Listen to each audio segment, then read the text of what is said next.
저는 환자분들한테 항상 5번 정도 하시라고 말씀드리거든요. 네, 안녕하십니까.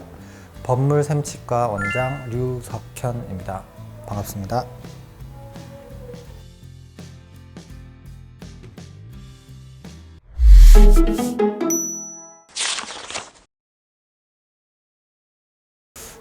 일단 입냄새가 나는 원인에 대해서 개인차가 있기 때문에 그거에 대한 생각을 갖고 좀 예방을 해야 될 것 같은데요. 직접 셀프로 하실 수 있는 방법은 크게 3가지 정도로 나눌 수 있을 것 같습니다. 입냄새가 나신다는 거는 결국 입안에 있는 세균들이 어떤 물질들과 이렇게 혼합되면서 나쁜 냄새를 만들어내는 이런 것들이 있기 때문에, 세균은 특히나 침이 분비가 좀 적을 때 냄새가 더 많이 나게 되거든요. 뭐 가글이라든지 양치도 물론 당연히 해야 되겠지만 물을 좀 많이 드셔야 됩니다.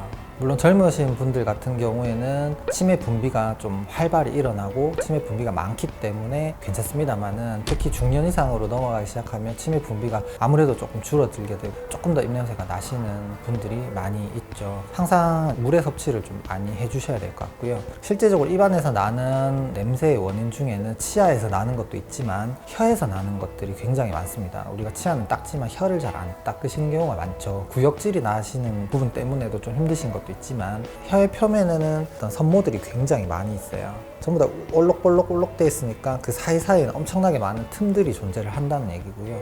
계속해서 우리는 뭔가를 먹기 때문에 그 틈들에 계속해서 뭔가 끼게 되거든요. 물론 완벽하게 제거를 하기는 조금 어렵습니다만은, 그래도 양치할 때 한 번씩 혀를 이제 닦아주시는 것만으로 해도 굉장히 많은 효과를 누리실 수가 있을 것 같고요. 칫솔로 조금 힘드시다면 약국이나 가까운 곳에서 이제 구하실 수 있는 혀 클리너가 있습니다. 그거는 조금 더 칫솔보다는 강직도가 있어요. 그런 걸로 힘을 줘서 이렇게 좀 긁어내시면 칫솔로 제거가 안 되는 그런 것들이 제거가 좀 된다고 생각할 수 있겠고요. 뭐 당연한 얘기겠지만 양치를 잘 하셔야 되겠죠. 우리가 양치를 잘 하고 열심히 한다고 생각하지만 의외로 시간 체크를 해보거나 횟수 체크를 해봤을 때, 내원하신 환자분들한테 여쭤봤을 때 하루에 3번을 꼬박 하시는 분들 그렇게 많지는 않으신 것 같아요. 저는 환자분들한테 항상 5번 정도 하시라고 말씀드리거든요. 아침에 일어났을 때도 꼭 하시는 게, 식사 후에 3번 당연히 하셔야 되고 주무시기 전에도 또 하시는 게 좋겠죠. 아침에 일어났을 때는 주무시는 동안 입안이 굉장히 건조해지기 때문에 더 냄새가 나실 수 있어서 그때 또 닦아주시고 구강 내 좀 수분의 어떤 공급을 좀 해주시는 게 좋을 것 같고, 냄새를 없애기 위해서라도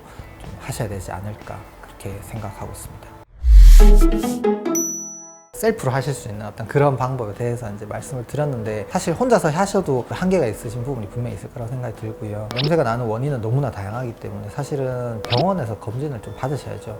그거는 치과일 수도 있겠고 일반 이제 메디칼 병원일 수도 있겠습니다. 충치가 많으시거나 아니면 잇몸병이 있으시거나 그런 경우에 굉장히 악취가 나시는 경우가 많고요. 또 그게 아니더라도 이제 전신적인 어떤 문제가 있으실 수 있죠. 아무래도 위장관의 어떤 문제라든지 간이라든지 신장이라든지 그런 쪽에 문제가 있으시면은 특유의 어떤 냄새가 나실 수도 있고요. 축농증이라든지 이런 경우에도 고호흡이 좀 많으시고, 축농증 같은 경우에는 이제 코 쪽에 어떤 감염이 있을 가능성이 많기 때문에 입냄새와 연관이 돼서 좀 더 악취가 나실 수도 있어요. 그렇기 때문에 그런 부분이 있으시다면 충분한 검사를 받으시고 내 몸에 어떤 부분이 문제가 있는지 스캔을 한번 하시는 게 좋지 않을까 그런 생각이 듭니다. 네.